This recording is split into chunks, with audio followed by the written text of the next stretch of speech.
Morning, this is Monty once again from DPL Surveillance Equipment.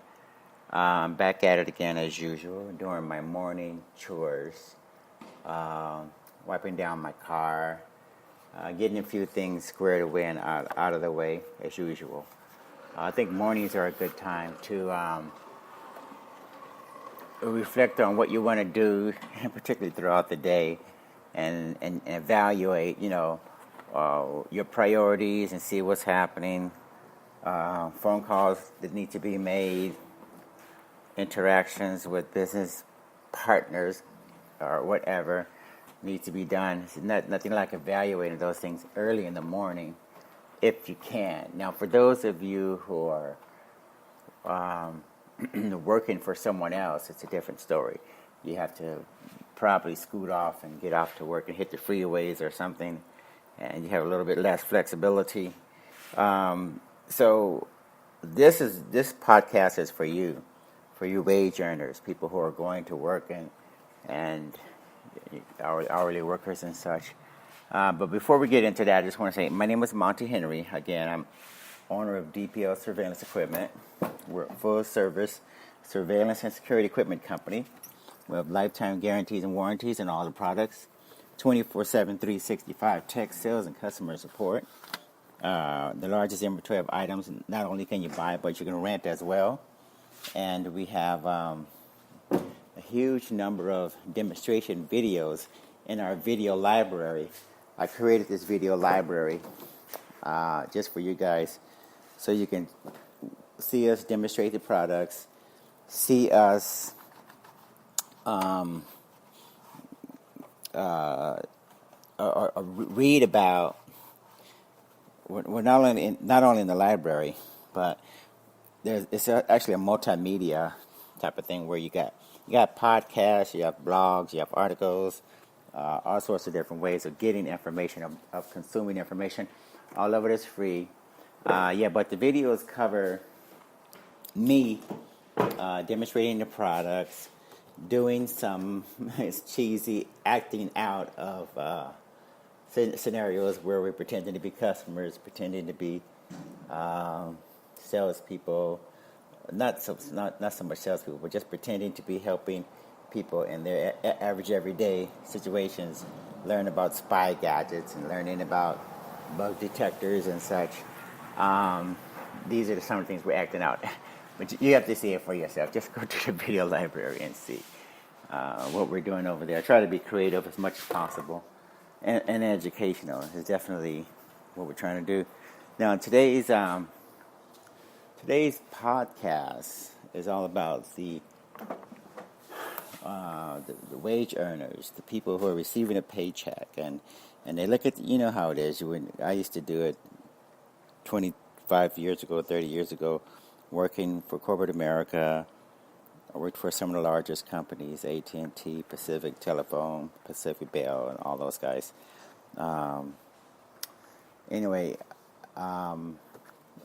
You always receive your check, right? And you're like, okay, this time I'm going to do more with my check. I'm going to pay off some bills and entertain my family, go out to dinner. We're going to do all these things, right? And then you get your check. And as soon as you start paying a few bills, all of a sudden the money starts running out, right? And you're like, wow, I guess I got to put this off again and put that off again until next time, right? It's very disappointing. And this is what we're addressing. I'm gonna let you guys know why, as if that's gonna make a big difference. Hopefully it will, because sometimes when you know what you're up against, then you know to not spend too much time in those situations that are not productive. So what's happening with worker wages is there's three things I want you guys to keep in mind that are keeping you from getting the most out of the money that you earn. One of them is going to be inflation. Donald Trump is putting a lot of emphasis on getting corporate America to finally pass along to you guys the wage increases that you have been missing out on for the last 20 years or so. I know a lot of people, unfortunately, and it's pretty sad that employers just have not been willing to give them raises, regular raises to keep up with the pace of inflation. Okay? Now, it's a big difference between just keeping up with the pace of inflation and actually giving you enough money to get ahead and to thrive and to do things with.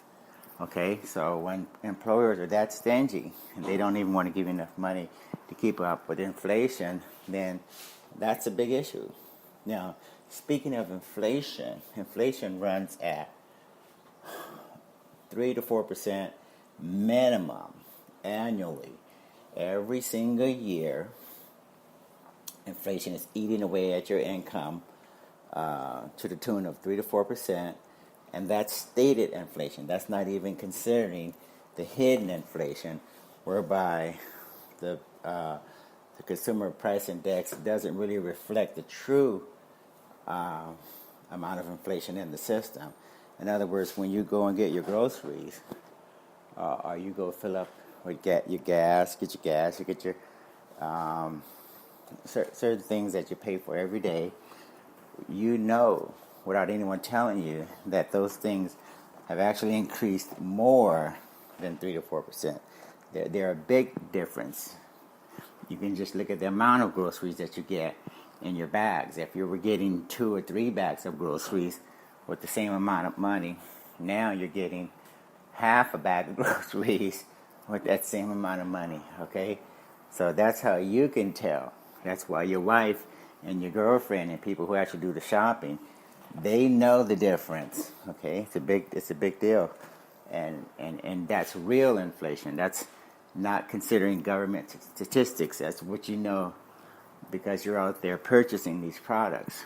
So, pay attention to what's happening in the real world. Not so much the numbers, but the real world. That's where you get a chance to find out whether or not you're being taken advantage of or not. Now, speaking of inflation, you guys are experiencing more inflation from several different fronts. The first one was, the regular inflation rate, which is the cost of goods and services. And speaking of such, I have to let you know that not only regular inflation is eating away at your wages, but these tariffs that are going on. The trade tariffs are causing companies to raise their prices whether or not they're actually affected or not. In other words, when certain companies, unfortunately, get any excuse to pass along price increases to consumers, they will. You know how it is when you have a natural disaster and all of the generators go up and they become very scarce all of a sudden, and all of the stores, convenience stores, all of a sudden have a shortage on water, and the little water that they have left goes up. You can't even buy a 5-gallon bottle of water without paying an arm and a leg for it, just because there's a crisis. So people do take advantage. And right now, because we have trade tariffs going on, there are a lot of companies that are using this as an excuse to raise their prices, whether or not they're affected or not.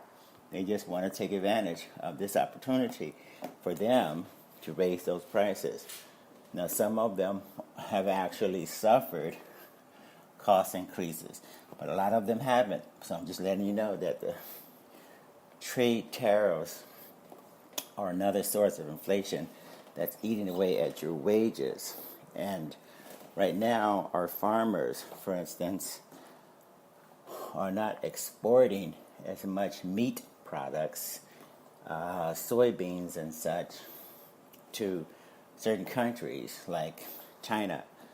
And when that meat, I think I just read there was 2.5 billion pounds of meat that didn't make the shipment to China because of the trade tariffs.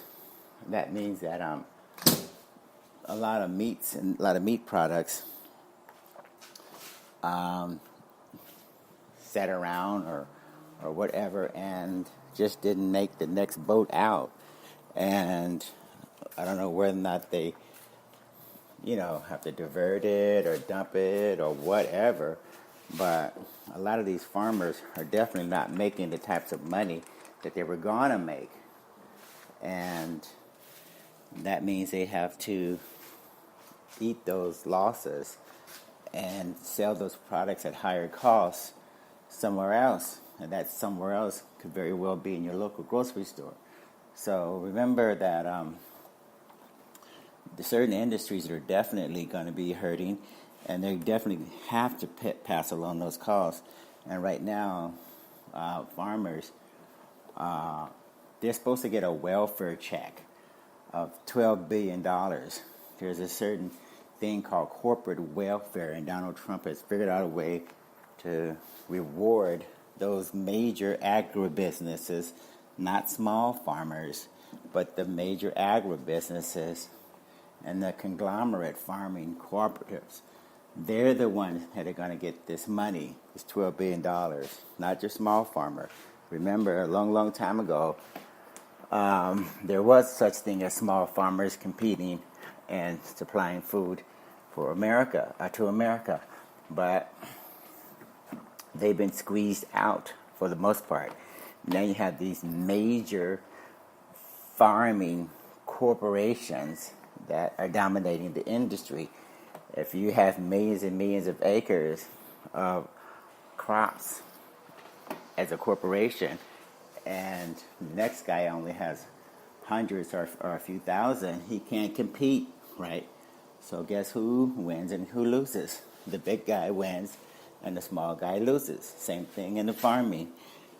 You tend to, at some point, you're not going to be able to survive if,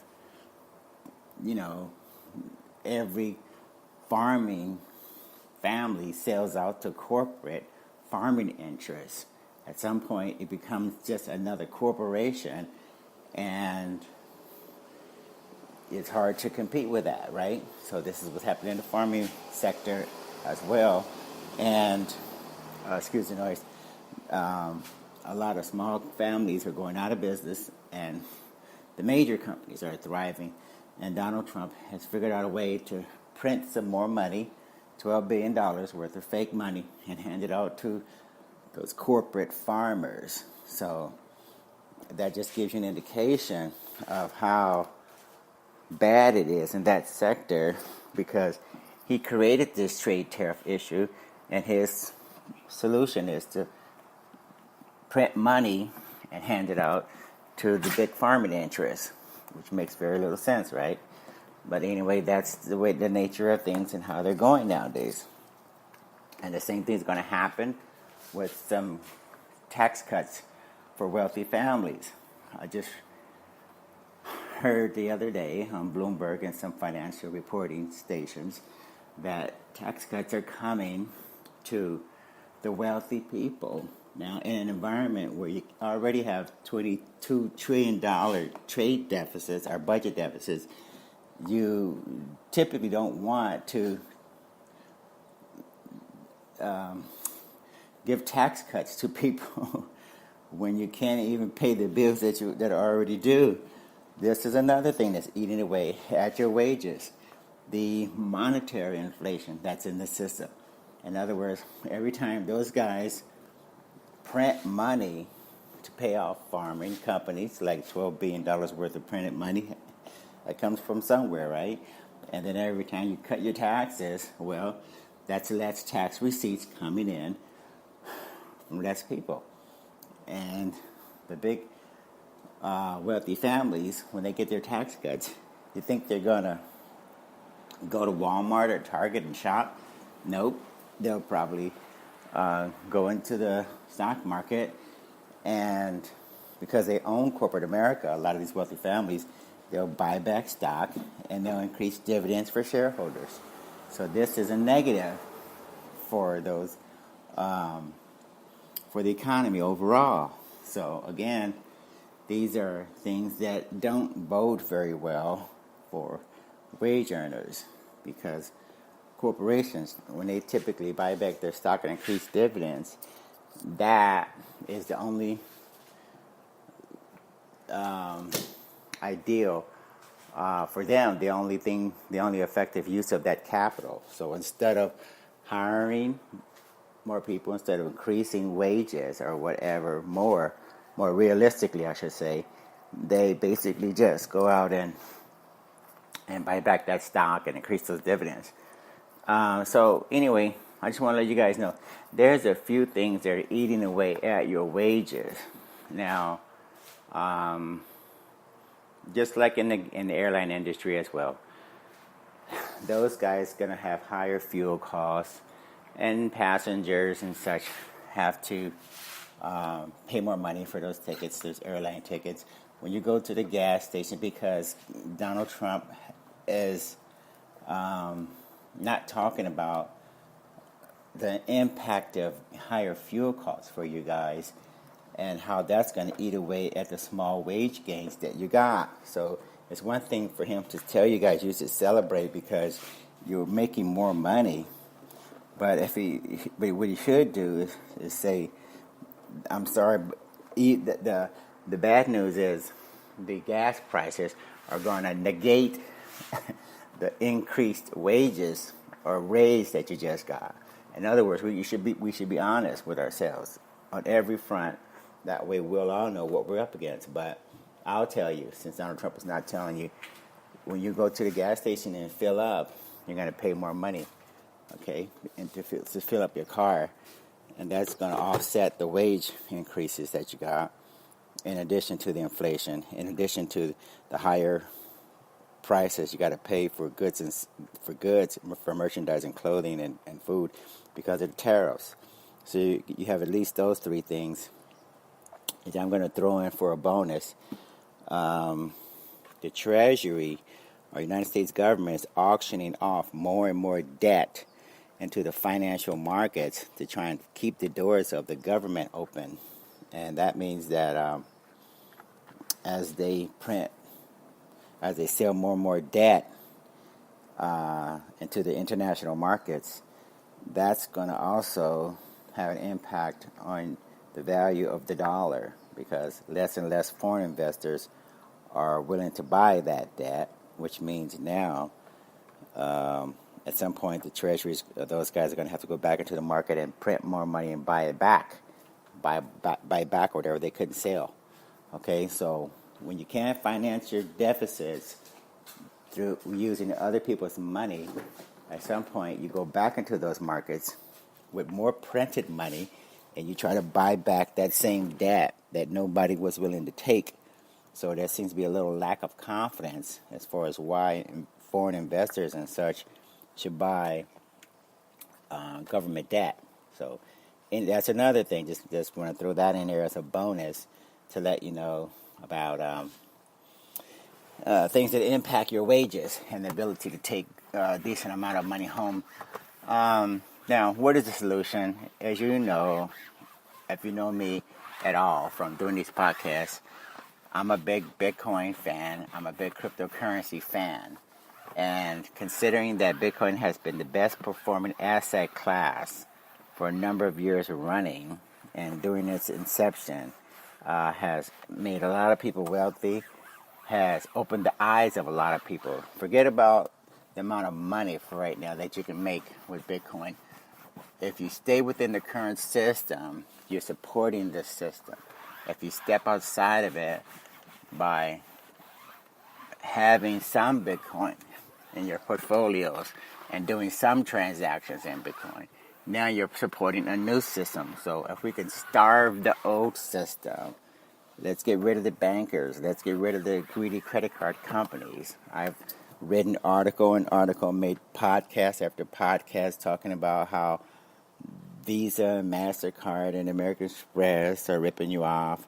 That shouldn't be a big secret. So if you participate in that system, you're feeding this system.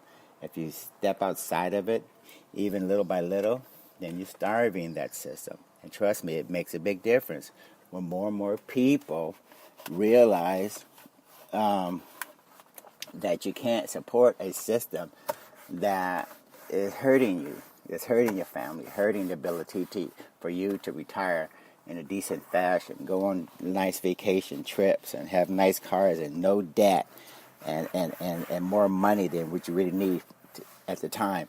That's a favorable, advantageous situation as compared to being in a situation where every single time you get a check, it's the same thing. You start paying bills, just a few bills. You start, seem like you're getting your head above water. And then the money runs short, and you have to start all over again. Time to go, maybe next time I get paid. Maybe next time I get paid, I'll be able to do more, right? And it's always the same thing, year after year. And then you're 40, you're 50, you're 60 years old, and you basically didn't accomplish anything because this game that the government set up for workers is supposed to happen that way. That's the way it's supposed to happen. You're supposed to have a false sense of security for 20, 30, 40 years. And then finally at some point, it's too late. You can't make up for all the lost time. And then that's it, right? So anyway, stop supporting a system that's hurting you. Look at the alternative. Look at Bitcoin. Look at the cryptocurrency space. Learn about blockchain. Discuss it. Go to meetups and try to pay attention and get out of this situation that you're in, unless you like it. If you like it, fine. If you want to give your family more and more for yourself, then you better figure out how to what Bitcoin represents, what the blockchain represents, and what the cryptocurrency industry is doing overall. Okay.